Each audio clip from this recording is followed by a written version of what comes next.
Dans les deux dernières vidéos, on a bien étudié le clavier et vous avez bien compris la logique de la disposition des touches. Vous savez maintenant qu'un clavier se compose d'une suite d'octaves et que toutes les notes se retrouvent aux mêmes endroits d'un octave à l'autre sur l'ensemble du clavier. Il est donc facile maintenant pour vous de trouver une note sur un clavier. Vous devriez donc à ce stade pouvoir jouer une note sur commande en moins d'une demi-seconde, car vous vous êtes entraîné avec la dictée de notes de la dernière fois. Vous vous êtes aussi entraîné à faire les deux autres exercices qui entraînent vos doigts. Le premier, c'était les allers-retours à différents endroits sur le clavier. Et le deuxième, c'était faire des octaves avec votre pouce et votre petit doigt pour vous habituer à l'espace qu'il y a entre deux notes séparées de 1 octave. Même si vos doigts sont encore un peu maladroits et manquent encore de précision, ce n'est pas trop grave, car ce sont des exercices que l'on va continuer sous d'autres formes. Du moment que vous faites bien ces exercices chaque jour et que vous constatez que ça vient peu à peu, alors vous êtes sur la bonne courbe de progression et on pourra ajouter d'autres choses qui vont complémenter ces exercices sans que cela rende nécessairement plus compliqué le tout. Voilà où on en est aujourd'hui et ce que vous devez avoir assimilé avant de continuer avec cette vidéo. Alors, tout ça c'est très bien, mais on n'a toujours pas élucidé le mystère des touches noires manquantes, là, là, là et là. Et pour expliquer ça, on va entamer le chapitre des gammes. Alors rien que le mot risquerait d'en faire fuir plus d'un. Mais non, mais non, mais non. Rasseyez-vous, venez, revenez, asseyez-vous, n'ayez pas peur, asseyez-vous. C'est comme tout ici, il suffit que ce soit expliqué de façon ordonnée et progressive. De toute façon, on en a besoin, car elles vont nous rendre de grands services. Vous allez comprendre à quoi elles servent. Exemple à la pluie, bien sûr. Alors, respirez un bon coup, et vous allez voir, vous ne verrez plus jamais les gammes comme une bête noire. Au contraire, je parle d'expérience, je vous dirai d'ailleurs comment moi je les ai apprises, et ce n'est pas comme ça que vous allez les apprendre.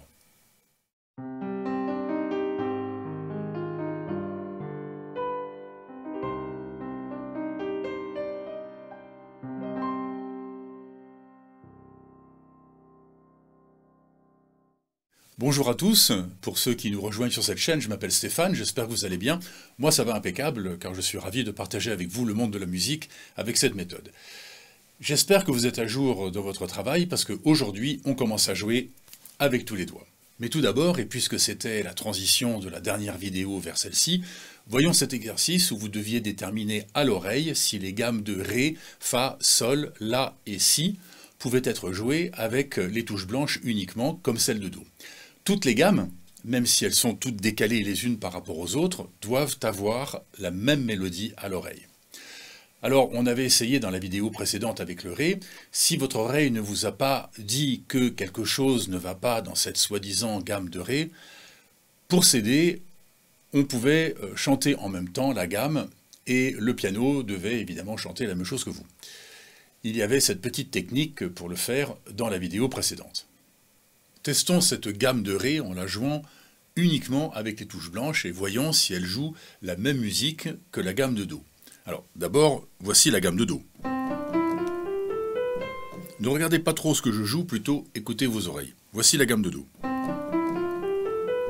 Ok, on a bien sa mélodie en tête. Essayons pareil avec Ré, en utilisant que les touches blanches. Vous voyez bien qu'il y a quelque chose qui ne va pas. Déjà là.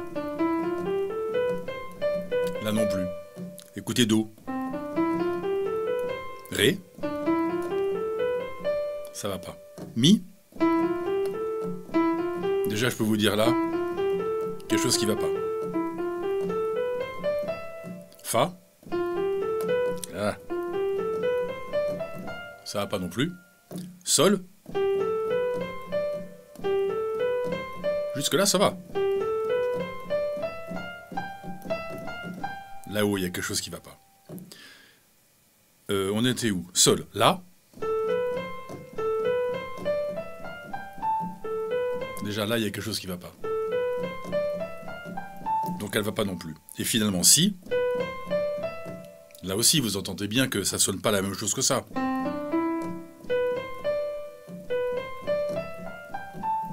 La si ne va pas non plus. C'est ce qu'il fallait déterminer dans cet exercice. On peut jouer la gamme de Do avec les touches blanches, mais apparemment ça n'a pas l'air de marcher avec les autres 6 notes, Ré, Mi, Fa, Sol, La, Si. Si votre oreille ne vous envoie pas des notifications, comme j'aime les appeler, des signaux pour vous dire que quelque chose ne sonne pas comme ça devrait, ne vous en inquiétez pas trop, c'est quelque chose qui vient au fur et à mesure. Les exercices d'oreille sont toujours un peu difficiles au début. Donc cette règle de la gamme de Do qui dit qu'on peut la jouer uniquement avec des touches blanches n'a pas l'air d'être vraie avec les autres gammes qui commencent avec des autres notes. Ça aurait été bien simple, mais il n'y avait pas moyen de faire autrement. Ceux qui concevaient l'organisation du clavier il y a 600 ans se sont sans doute aperçus très rapidement que si l'on simplifiait le plus possible une gamme sur le clavier, eh bien ce serait au détriment des autres. Pas moyen de faire autrement, du coup ils ont décidé que la plus facile serait la gamme de Do, et ils ont fait en sorte que ce soit celle que l'on joue uniquement avec les touches blanches. Les autres gammes de Ré, Fa, Sol, La, Si, comme on vient de le voir, n'ont hélas pas cette même facilité. Et n'oublions pas les gammes de Do dièse, Ré dièse, Fa dièse, Sol dièse et La dièse, chaque note ayant chacune sa gamme. Alors on ne va pas les tester à leur tour, ça ne servira à rien car vous avez compris le principe, et non, vous ne devez pas toutes les apprendre par cœur. Alors puisque dans les autres gammes que Do, il n'y aura pas que des touches blanches, il y aura aussi des touches noires qui vont venir s'y glisser. Et comment fait-on pour trouver les notes qui composent les autres gammes? Pour ça, on peut utiliser son oreille, comme je vous ai demandé de le faire dans l'exercice précédent.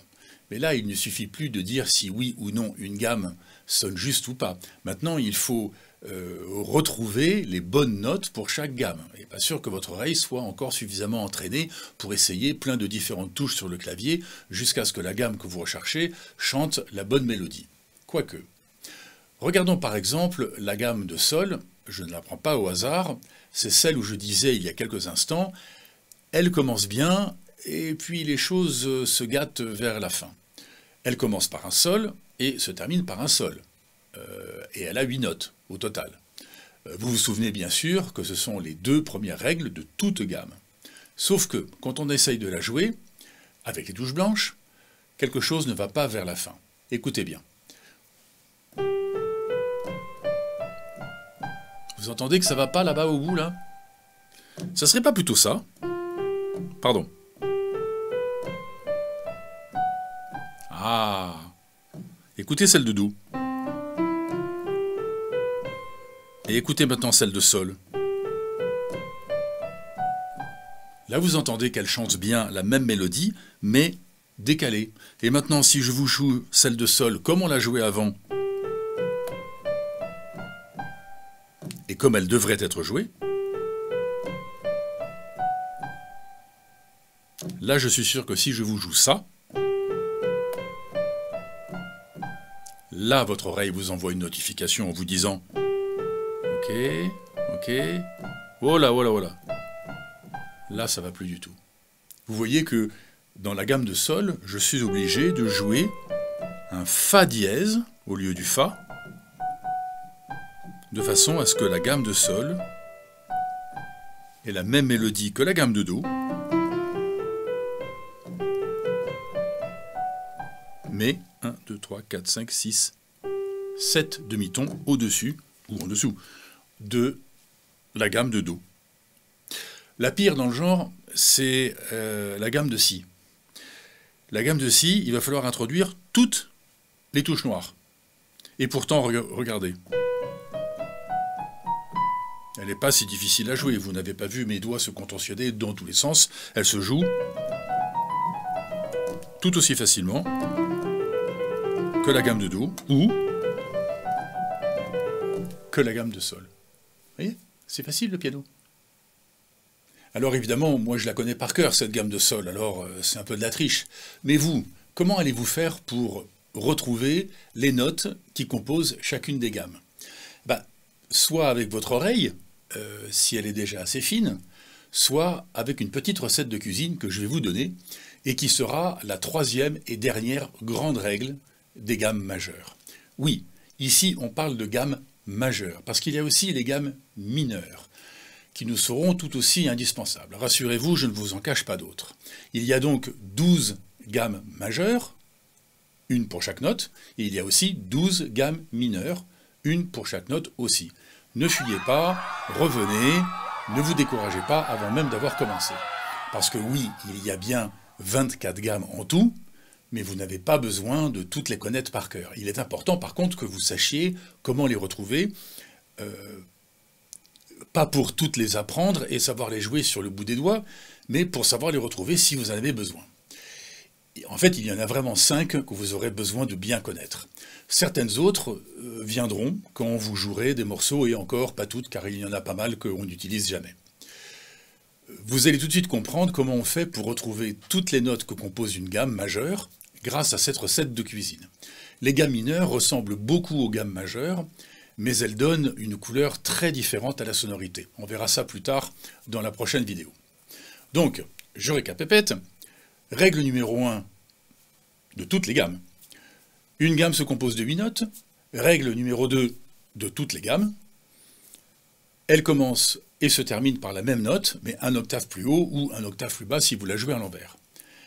Et la troisième, les dernières règles qui concernent les gammes majeures, la voici, cette recette de cuisine, elle concerne l'intervalle qu'on doit respecter entre les notes que composent les gammes majeures. Une gamme se compose de 8 notes, il y a donc 7 intervalles entre ces notes, et les intervalles entre les notes d'une gamme majeure sont les suivantes: ton, ton, demi-ton, ton, ton, ton et demi-ton. Ça fait 7 intervalles. Et on va le vérifier. Prenons la gamme de Do. On sait déjà comment elle se joue. Appliquons-lui cette troisième et dernière règle, et voyons si on retombe sur nos pattes. Puisqu'on sait d'avance que la gamme de Do, c'est Do, Ré, Mi, Fa, Sol, La, Si, Do, c'est-à-dire que des touches blanches, on va tout de suite pouvoir prouver la validité de cette troisième règle. Alors, allons-y. Commençons par un Do, et appliquons-lui cette règle. Do. Un ton. Ça fait Ré. Encore un ton. Ça fait Mi. Encore un ton. Un demi-ton. Ça fait un Fa. Encore un ton. Sol. Un ton. La. Un ton. Si. Et finalement un demi-ton. Do. Et voilà, c'est ce qu'il fallait démontrer. On tombe bien sur Do, Ré, Mi, Fa, Sol, La, Si, Do. C'est bien la gamme majeure de Do. Vous voyez, c'est pas très compliqué. Et au fait, voilà pourquoi il y a un trou, disons plutôt l'absence d'une touche noire entre le Fa, entre le Mi et le Fa et le Si et le Do, là et là. C'est justement là que la règle numéro 3 place ces demi-tons. Et je vous rappelle que toutes les touches d'un clavier sont séparées d'un demi-ton. Il n'y a donc pas de place à cet endroit-là pour mettre une note noire, puisque le Mi et le Fa sont déjà séparés par un demi-ton. Pareil entre le Si et le Do, puisque le Si et le Do sont séparés déjà par la règle numéro 3 par un demi-ton, il n'y a pas la place pour mettre une touche noire entre les deux. Les autres sont séparés d'un ton, et il fallait bien mettre une touche intermédiaire entre les deux pour faire le demi-ton. Par exemple, entre le Do et le Ré, on a mis, qui sont séparés par un ton, on a mis donc une touche noire au milieu pour qu'il y ait un demi-ton entre les deux. Il n'y a donc jamais eu de touche noire à ces deux endroits, et il n'y en aura jamais. Je devais avoir 10 ou 11 ans, on avait fait croire à un camarade de classe de musique qu'on lui avait volé des touches noires de son clavier et qu'il allait se faire engueuler en rentrant en classe de musique. Sauf qu'il a été le dire au prof en lui montrant les touches soi-disant manquantes. Monsieur, regardez, ils m'ont volé les touches là et là. Je n'ai pas les mots pour vous décrire le visage du prof abasourdi et sans voix sur son élève encore plus cancre qu'il ne pouvait l'imaginer, et l'explosion de rire du groupe de plaisantins dont je faisais partie. Lui a été collé le samedi d'après pour son ignorance, mais justice a été rendue, puisque nous aussi nous avons été collés pour l'avoir perturbé encore plus qu'il ne l'était déjà, avec l'obligation de recopier 10 fois chaque gamme. Et je pense que c'est comme ça que je les ai apprises, comme quoi dans tout mal il y a toujours un peu de bien. Mais ce n'est pas du tout comme ça que vous allez les apprendre, les temps ont heureusement changé. Et certaines gammes, comme celle de Si de tout à l'heure, sont très peu utilisées dans la musique contemporaine, même dans la musique classique d'ailleurs, et ne méritent pas que vous l'appreniez. Par contre, si un jour vous en avez besoin, vous saurez comment la retrouver. Mais revenons à nos gammes. On a testé cette troisième règle des tons et des demi-tons sur la gamme majeure de Do, et on a pu prouver comme ça qu'elle marchait et qu'elle nous donnait effectivement les 8 notes de la gamme majeure de Do, Do, Ré, Mi, Fa, Sol, La, Si, Do. Maintenant, refaisons le même exercice rapidement, même chose, mais sur une autre gamme. Prenons la gamme de Sol de tout à l'heure et déterminons les notes que compose la gamme de Sol majeur. Je rappelle qu'on pourrait le faire à l'oreille en cherchant les notes, mais comme on n'est pas encore tout à fait sûr de lui faire confiance, on va le faire encore une fois avec les règles 1, 2, 3. Règle 1, on va de Sol à Sol. Règle 2, il y a 8 notes. Règle 3, ce sont les intervalles, toujours les mêmes, ton-ton, demi-ton, ton-ton-ton, demi-ton. Alors on y va. Sol. Un ton, ça fait un La. Un ton, ça fait un Si. Un demi-ton, ça fait un Do. Un ton, ça fait un Ré. Un ton, ça fait un Mi. Un ton, ça fait mon Fa dièse. Et un demi-ton, ça fait le Sol. Vous voyez, c'est pas si difficile de déterminer les notes que compose une gamme. Mais je suis sûr que vous me voyez venir. Vous pensez que je vais vous demander, pour la prochaine fois, de déterminer par vous-même toutes les notes que composent toutes les gammes, comme on vient de le faire, me vengeant ainsi sur vous de cette colle que j'ai eue quand j'étais enfant, qui m'a traumatisé toute ma vie. Mais non, vous devriez me connaître mieux que ça maintenant. Cette méthode n'est pas là pour vous faire souffrir inutilement. Non, ne le faites surtout pas. Enfin, à moins que ça vous amuse, hein. Mais je pense que vous avez mieux à faire. Je vous demande de le faire une seule fois, seul, avec la gamme de La majeur. Trouvez vous-même les 8 notes que compose la gamme de La majeur. Que vous l'ayez fait au moins une fois dans votre vie. Vous avez tous les outils pour le faire et on verra ça ensemble la prochaine fois pour voir si vous avez bien trouvé. Dans ces vidéos, je vous ai promis de toujours vous dire à quoi vont nous servir les choses que je vous montre ici. Je ne pouvais pas vous expliquer à quoi vont servir les gammes et comment elles vont nous rendre de grands services tant que vous ne connaissiez pas un peu leur fonctionnement. Les gammes vont nous servir à faire 3 choses fondamentales. Premièrement, on ne peut pas jouer n'importe quoi sur un clavier, sinon ça ressemble à ça. Pas toutes les notes vont ensemble. Il y a donc forcément des règles. Quand on écrit ou quand on joue un morceau, on le joue dans une gamme, on dit aussi dans une tonalité, et ça donne un cadre qui évite les notes qui risqueraient de sonner faux. Par exemple, quand on dit qu'un morceau se joue dans la gamme de Do, ou dans la tonalité de Do, ça veut dire qu'on va utiliser uniquement les notes que compose la gamme de Do et pas les autres. C'est-à-dire les touches blanches uniquement, puisque ce sont elles qui appartiennent à la gamme de Do. Alors, ça ne veut pas dire qu'on ne peut pas faire n'importe quoi avec ces notes-là non plus, mais ça limite quand même bien les erreurs possibles. Regardez, je vais vous jouer ceci.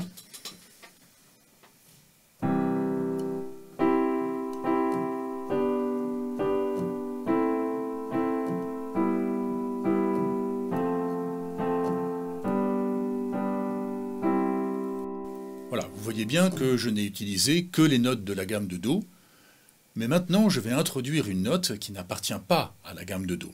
Au 3e temps, ici, au lieu de jouer un Do, je vais jouer un Do dièse. Et je vais continuer la progression jusqu'au bout. Allons-y.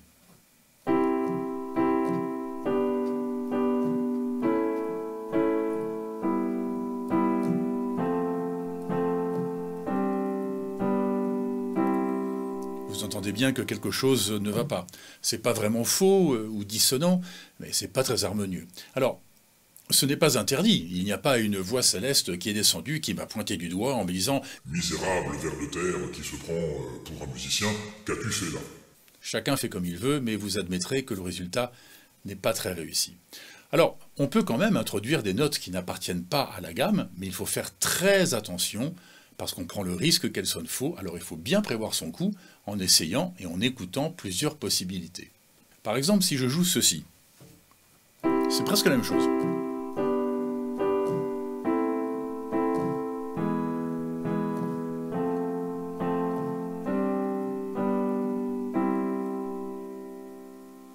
Tout commence bien, et puis j'introduis à un moment un Sol dièse,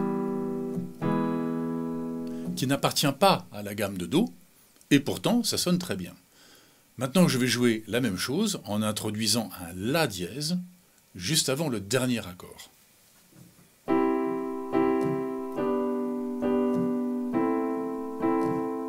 Jusque-là, tout va bien.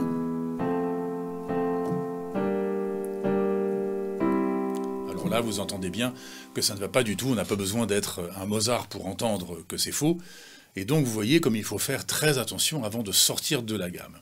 Mais si on n'en sort jamais, eh bien, on tourne le dos à plein de belles choses que l'on peut faire.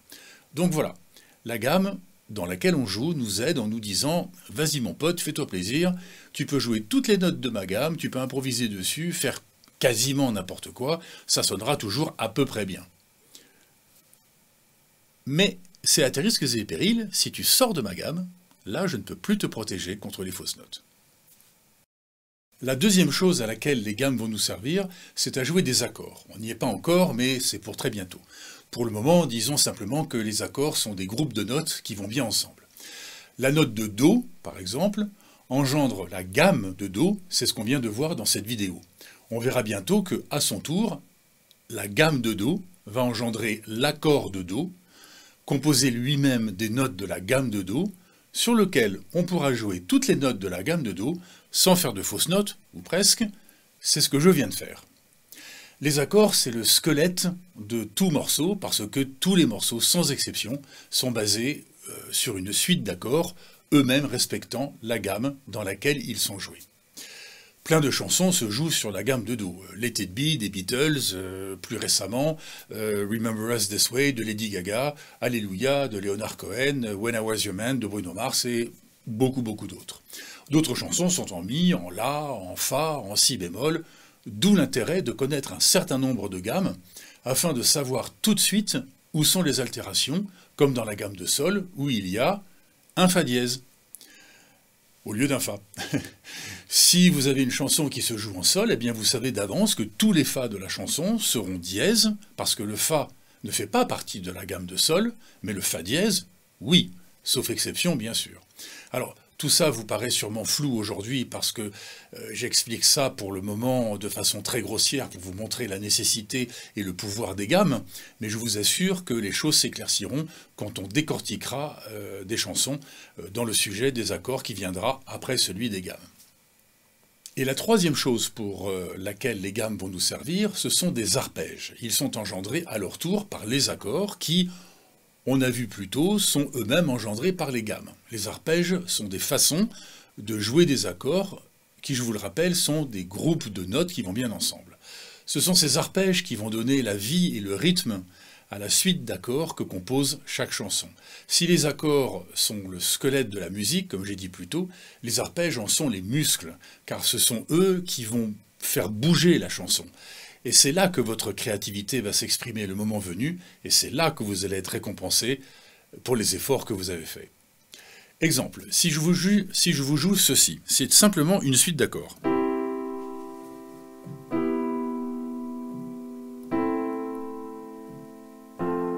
Vous reconnaissez? Je pense pas.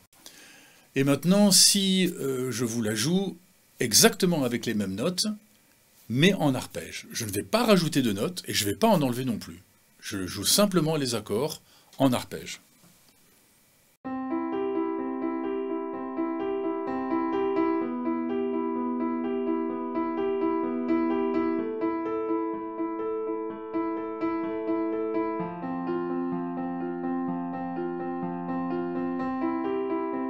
Là, je suis sûr que vous l'avez reconnu, c'est Someone Like You de Adele.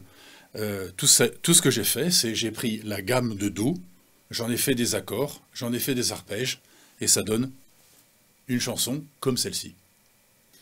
Il y a plein de vidéos sur Internet qui vous montrent comment jouer tel ou tel morceau. Mais certaines de ces vidéos n'expliquent rien et ne font que vous montrer où il faut placer les doigts. Du coup, vous ne savez pas ce que vous faites, ni pourquoi vous le faites. Sans cette compréhension des gammes, des accords et des arpèges, il sera plus difficile pour vous de décortiquer un morceau pour le jouer et encore moins en composer un jour. Et pourtant, ce sont bien ces vidéos qui font le plus de vues parce qu'on y apprend vite fait, mal fait à faire un numéro dans un monde où tout doit aller de plus en plus vite.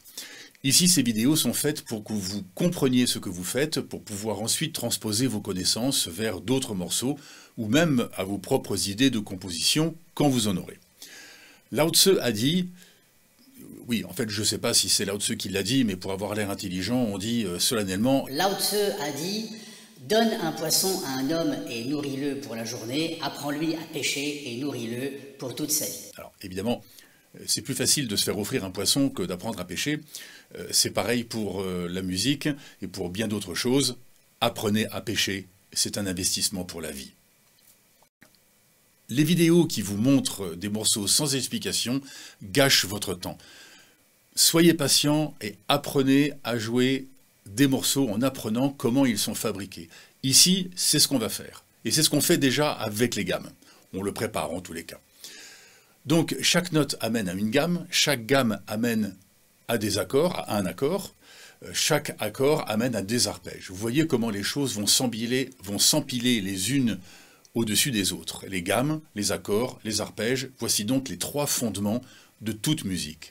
Comprendre n'importe quel morceau pour faciliter son apprentissage, la réponse est dans ces trois sujets. C'est vous dire comme ils sont importants et incontournables et qu'il faut bien les faire dans l'ordre, sinon vous allez être complètement paumé. Voilà, je voulais bien expliquer pourquoi les gammes que nous faisons en ce moment sont d'une grande importance, malgré que ce ne soit pas toujours très rigolo et que ça ait l'air de sortir d'une pédagogie d'un autre siècle. Moi, quand j'ai appris les gammes, ou plutôt quand on me les a fait apprendre, on n'expliquait pas pourquoi c'était important et à quoi ça allait servir. J'ai mis des années avant de comprendre. Ici, je pense que si on explique pourquoi il faut en passer par là, ça vous donnera le courage de persévérer parce que vous savez où vous allez. En plus, ici, on allège les choses en mettant de côté ce qui ne vous sera pas utile. Ces fondements seront évidemment abordés en priorité dans les prochaines vidéos parce que sans cette base solide, même Lao Tse ne pourra rien pour vous. Maintenant, on va apprendre à jouer les gammes comme il faut, c'est-à-dire avec tous les doigts. Jouer avec un seul doigt, ou deux, c'est terminé. À partir de maintenant, vous devez vous comporter en pianiste. Souvenez-vous de la position de vos doigts, de vos bras, de votre dos, de la hauteur de votre assise. C'est maintenant que tout se joue, c'est le moment d'aller faire un tour du côté de la vidéo numéro 5 pour confirmer votre position, pour que vous ne preniez pas de mauvaises habitudes que vous allez payer cher plus tard. Commençons par notre bonne vieille gamme de Do. Il y a 8 notes à jouer, mais comme on n'a que 5 doigts, c'est un peu embêtant. Il a fallu trouver une solution. Alors déjà, pour que ce soit plus pratique, on va appeler nos doigts 1, 2, 3, 4, 5, 1, 2, 3, 4, 5. Les pouces de chaque main, c'est le doigt numéro 1. Les petits doigts de chaque main, c'est le doigt numéro 5. Et pour les pieds, ne vous inquiétez pas, c'est exactement pareil. Pour la gamme de Do, à la main droite, on pose le premier doigt sur le Do, évidemment, et les autres doigts sur les autres touches blanches à côté, comme si on faisait l'exercice du va-et-vient. Voilà, nos 5 doigts sont bien placés, sauf que avec nos 5 doigts, on ne peut pas aller très loin, on peut aller jusqu'au sol, mais on a encore le La, Si, Do à jouer. Donc évidemment, c'est pas comme ça qu'on va faire. Alors, voilà comment on fait. On va être obligé de se repositionner à un moment pour compléter la gamme. Vous m'avez vu le faire machinalement dans cette vidéo il y a quelques instants. On va jouer les 3 premières notes Do, Ré, Mi avec les 3 premiers doigts, 1, 2, 3. Et quand le 3e doigt est en train d'appuyer sur le Mi, on fait passer le premier doigt sous le 3e doigt pour aller chercher le Fa en lâchant le Mi. Je fais un peu pivoter ma main pour faciliter le passage du pouce. Et en même temps, mon bras bouge un petit peu vers la droite pour accompagner le mouvement. Et avec mon pouce sur le Fa, je peux finir tout simplement la gamme très facilement avec le reste des doigts. Donc vous voyez que le doigté de la gamme, c'est 1, 2, 3, transition, 1, 2, 3, 4, 5. L'espace que vous voyez entre le 1, 2, 3 et le 1, 2, 3, 4, 5, c'est la transition du premier doigt qui passe sous le 3e. Et des transitions comme ça, il n'y en a que 2. Soit c'est le pouce qui passe sous un autre doigt, soit c'est un autre doigt qui passe au-dessus du pouce, et voilà comment je fais pour jouer la gamme de Do à la main gauche. Alors reprenons à la main gauche, je positionne mon petit doigt, mon doigt numéro 5 sur le Do, les autres doigts sur les touches blanches suivantes, toujours comme l'exercice du va et du vient, du va-et-vient même. On déroule les doigts jusqu'au numéro 1, la transition, 3, 2, 1. Donc vous voyez que là, le doigté, ça sera 5, 4, 3, 2, 1, 5, 4, 3, 2, 1, 3, 2, 1. Encore, l'espace que vous voyez écrit, c'est la transition, dans ce cas, du troisième doigt qui passe au-dessus du premier. Comme avec l'exercice du va-et-vient, vous devez lever chaque doigt juste avant de jouer la note d'après. Au moment précis où vous baissez un doigt, l'autre doit se relever. Chaque doigt remplace le précédent. Et ce n'est pas parce que vous devez vous repositionner pour jouer la gamme complète que vous pouvez lâcher les notes plus tôt ou plus tard, sinon le repositionnement de vos doigts va s'entendre. Le but est d'atteindre une fluidité dans le mouvement pour ne pas que cette transition s'entende. À la main droite, servez-vous de votre troisième doigt sur le mi comme pivot ou comme charnière pour tourner un petit peu le poignet et aller chercher le fa avec votre pouce, revenir bien face au clavier et terminer la gamme. Regardez, on le fait encore une fois. 1, 2, 3. Je tourne un petit peu, juste ce qu'il faut pour aller chercher le fa. Vous ne le voyez peut-être pas, mais mon pouce il est juste au-dessus du fa. J'appuie le fa tout en lâchant le mi, je me repositionne et je finis ma gamme. Encore une fois, do, ré, mi, fa, sol, la, si, do. Et ce doigté marche aussi pour d'autres gammes. Par exemple, la gamme de sol, vous vous souvenez, celle qui aura un fa dièse à la place du fa pour sonner comme la gamme de do. Ben, c'est pareil, 1, 2, 3, je tourne, je me positionne le pouce, dans ce cas au-dessus du do, et je termine ma gamme.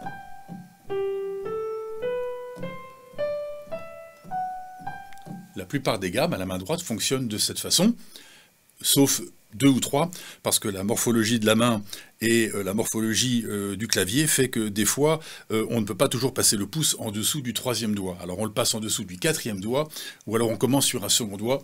Bref, c'est pas très compliqué, vous allez voir ça dans la vidéo prochaine. Les exercices à faire pour la prochaine fois. Numéro 1, apprendre à jouer la gamme de Do majeur avec tous les doigts, main droite, main gauche, mais pas en même temps.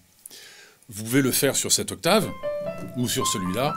De toute façon, si vous savez le faire sur un octave, vous savez le faire partout sur le clavier. Deuxièmement, faites pareil avec la gamme de Sol majeur. Le doigté est exactement le même que pour Do majeur, pour la main droite comme pour la main gauche. Troisièmement, déterminez les notes que compose la gamme de La majeur et apprenez à la jouer. Les doigtés, encore une fois, gauche et droite, sont les mêmes que pour les gammes de Do majeur et de Sol majeur. Ces exercices de gamme remplacent l'exercice du va-et-vient, que vous pouvez arrêter maintenant, puisque les gammes en sont une version plus étoffée. Dans ces exercices de gamme, comme quand vous le faisiez avec le va-et-vient, n'oubliez pas de bien lever vos doigts. On ne doit jamais entendre deux notes sonner à la fois. Quatrièmement, continuez l'exercice des octaves avec les premiers et cinquièmes doigts de chaque main. Ne rigidifiez pas votre main pour ne pas perdre la distance entre ces deux doigts, ça c'est tricher. Au contraire même, retirez votre main à chaque fois et faites un point et recommencez sur une autre note, comme ceci.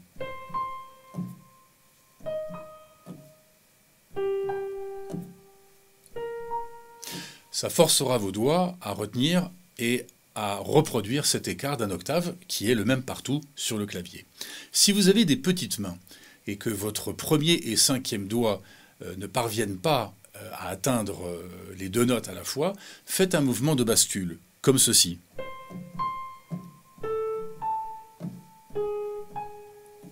Vos doigts intégreront ce mouvement tout aussi bien. À quoi sert cet exercice? Je ne l'avais pas expliqué. Il développe votre dextérité, bien sûr, mais il va aussi vous servir plus tard à jouer en arpège, par exemple un truc comme ceci.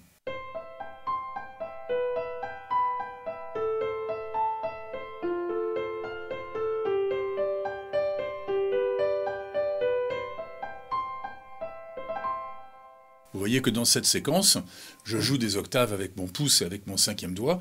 Si à chaque fois, il faut que je réfléchisse à où se trouve la note de l'octave au-dessus, à cette vitesse, je ne m'en sortirai jamais. Je compte donc sur un automatisme que vous devez aussi développer. Voilà pour cette fois. On avance, on avance. Ces vidéos sont très complètes et contiennent beaucoup d'informations. Elles sont faites pour que vous puissiez vous repasser plusieurs fois certaines séquences, chaque jour ou presque, et que vous la mettiez sur pause le temps de bien comprendre ce qu'il s'y passe. Utilisez-la à outrance pour étudier et intégrer son contenu. Je produis ces vidéos plus vite que vous ne pourrez les assimiler, alors surtout ne vous précipitez pas sur une vidéo quand elle est publiée.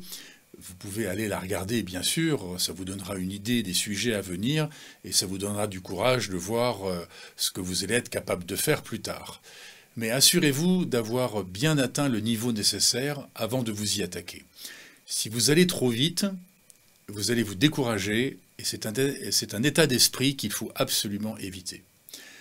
Ça dépend du contenu de chaque vidéo, bien sûr, mais en moyenne, comptez au moins un bon mois de travail de votre part, voire même un bon 2 mois, pour bien assimiler une vidéo. Et ça, c'est si vous y consacrez bien la demi-heure quotidienne. C'est le rythme idéal. Moins qu'une demi-heure par jour, c'est pas assez. Et plus qu'une demi-heure par jour, ça ne sert pas à grand-chose, car notre petit cerveau de poisson rouge sature vite, et au-delà de cette demi-heure, on apprend moins bien.